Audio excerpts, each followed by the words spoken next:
갈까 말까 하면 가라. 할까 말까 하면 해라. 아무리 자기가 잘나도 실패할 수 있고 아무리 자기가 못나도 성공 가능성이 있는 게 바로 자서전 같은 거를 보면 성공한 사람들이 수많은 노력을 해가지고 성공했다고 그렇게 이제 나와 있는데, 그것도 맞는 말이에요. 맞는 말인데 운이 좋았다, 뭐 기회가 좋았다, 타이밍이 좋았다, 이런 거는 잘 적지 않습니다. 근데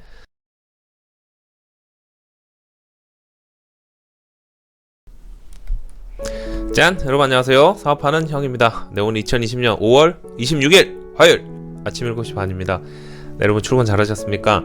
오늘은요, 사업 관련해서 또 여러분한테 말씀을 드리려고 합니다.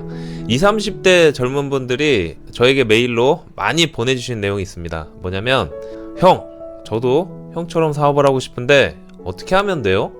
형 밑에서 배워보고 싶어요. 뽑아만 주세요. 등등등. 이렇게 저에게 메일을 보냅니다. 근데 제가 봤을 때 메일을 보낸 것, 저한테 메일을 보낸 것만 해도 그 의지와 절실함을 알 수 있습니다. 그 의지력과 저에게 메일을 보낸 실행력, 네, 그거는 절반의 성공에 다가갔다, 이렇게 말씀드리고 싶습니다. 그래서 오늘은 이런 분들에게 도움이 될 만한 내용 중에서 타이밍에 대한 이야기를 해드리도록 하겠습니다. 사업은 능력만으로 성공할 수가 없습니다. 네, 현실을 알려드리겠습니다. 저에게 사업을 하고 싶다, 어떻게 하면 좋겠냐고 물어봤던 수많은 메일을 보낸 구독자분들에게 답이 되는 방송, 그리고 사업을 하고 싶으신 분들, 오늘 방송 참고하시길 바라겠습니다. 보시기 전에 구독과 좋아요, 알람 설정 부탁드리겠습니다. 네, 바로 들어가도록 하겠습니다. 첫 번째, 타이밍 7, 기술 3. 자, 이게 무슨 말일까요? 옛말에 운7 기삼, 네, 이런 말이 있습니다. 많이 들어보셨을 겁니다.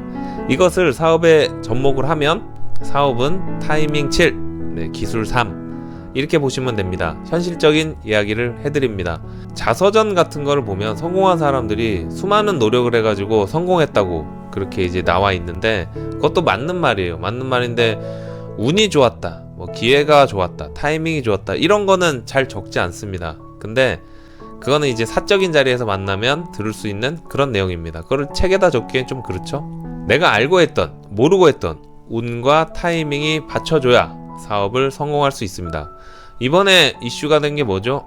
아이러브스쿨, 네, 그 창시자가 10여 년의 소송 끝에 판매 대금, 회사를 팔았거든요. 네, 그 판매 대금 한 300억 정도를 받을 수 있다, 승소했다, 네, 이런 기사를 봤습니다.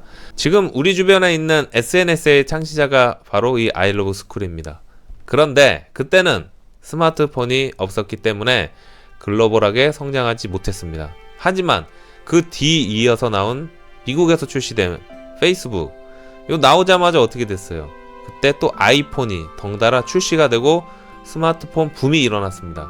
내 손 안에 SNS를 통해서 폭풍 성장을 하게 되었습니다. 이게 바로 사업의 운과 타이밍이 있어야 한다, 이런 이야기입니다.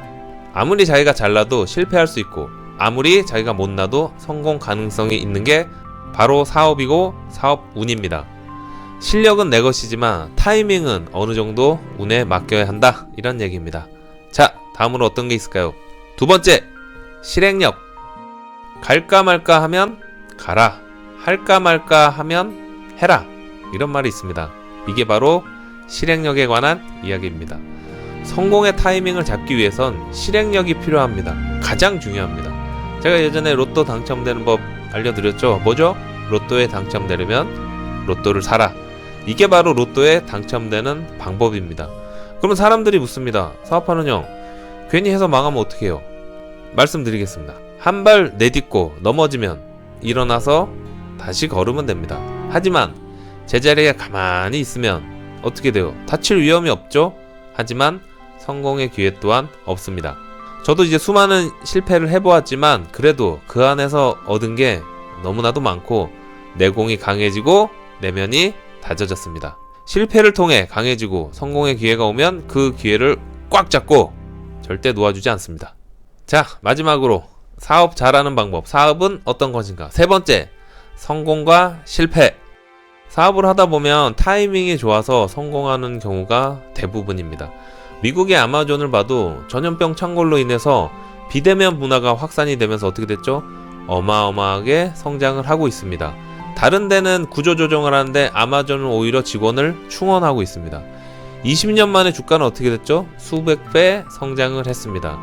아마존 CEO 제프 베조스는 곧 조만장자에 등극한다고 합니다. 하지만 반대로 타이밍에 의해 뜻하지 않게 실패하는 경우도 있습니다. 지금 주변을 보아도 전염병 창궐로 인해서 가게를 오픈한 집들이 문을 닫을 형편입니다. 전염병이 생길지도 모르고 크게 가게를 내놨는데 오픈하자마자 전염병이 터졌어요. 사람들이 안 와요. 어떻게 해요? 문을 닫아야겠죠? 이거는 어떻게 보면 운이 받쳐주지 않았던 겁니다. 헬스장이 잘 돼서 크게 확장을 했어요. 그래서 오픈했는데 이 사태가 나서 헬스장도 힘들어하고 그렇습니다. 유튜브 봐도 헬스장 관장님이 하는 유튜버들 있거든요. 확장을 했는데 좀 손님이 안 와요. 오히려 환불을 해줘야 된다. 그래서 어떻게 해야 되는지 모르겠다. 네, 이런 거를 유튜브에서 본 적이 있습니다. 어제는 미국의 2위 렌탈 회사 허츠가 파산 신청을 했습니다. 대한항공, 아시아나항공은 매달 몇 천억씩 적자가 나고 있습니다. 두 회사가 한 달 운영비가 6천억인가 그 정도 들어가는 것 같아요. 그런데 지금 적자가 많이 나고 있다고 합니다. 작년까지만 해도 일자리가 넘쳐났어요. 파일럿이 부족했어요. 그래서 여기저기서 스카우트 해가고 그랬는데 지금은 어때요? 조종사들도 이제 무급 휴직에 일자리를 못 찾고 있습니다. 하지만 이런 실패를 통해서 사업을 하는 사람들은 경험을 쌓고 더욱 단단해집니다. 다음에 전염병 큰 게 와도 이번에 이겨낸 사람은 쉽게 이겨낼 수 있습니다. 그래서 저는 실패를 실패라고 하지 않습니다. 성장이라고 합니다. 사업과 인생엔 성공과 실패가 아닌 성공과 성장이 있습니다. 결론! 20, 30대의 수많은 실패, 즉 성장을 통해 40대에는 반드시 자리를 잡아야 합니다. 네, 이렇게 결론 내면서 오늘은 수없이 날라오는 질문 중에서 사업을 하려면 어떻게 해야 하나요? 에 대한 사업 타이밍 이야기를 해드렸습니다. 실력도 있어야 되고 운도 있어야 되고 그 밸런스가 잘 맞아야지 사업 성공을 합니다. 그런데 가장 중요한 거는 내가 실력을 갖추고 실행을 하는 실행력이 있어야 됩니다. 아시겠죠? 네, 여러분 오늘 화요일입니다. 오늘도 파이팅 하시고 부자 되는 그런 하루 되시길 바라겠습니다. 고맙습니다. 끝!